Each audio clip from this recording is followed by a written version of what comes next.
In this worked example of using subgoal labels to evaluate an expression in the Java programming language, we will be looking at assignment statements involving Boolean variables.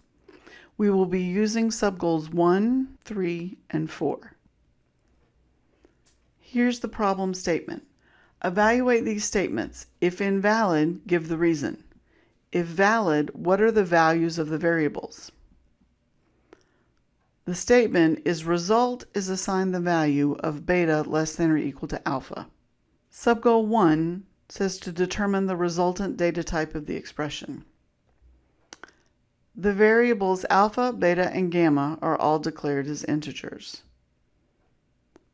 and they are all assigned integer values.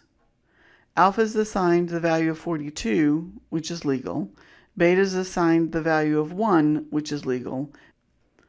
If we look at the expression beta less than or equal to alpha, the result of that relational operator is the Boolean. The resultant data type of the right-hand side expression is Boolean.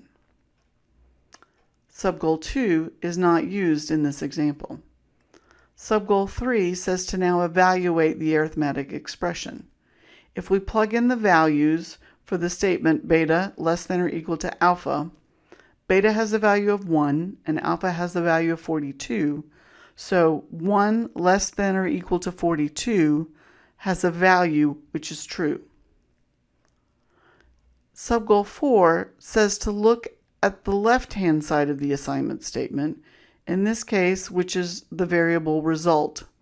Result is declared as a Boolean variable, therefore we can assign a Boolean data type from the right-hand side to the Boolean variable on the left-hand side.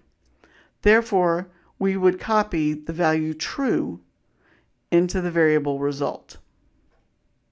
That is the end of this worked example.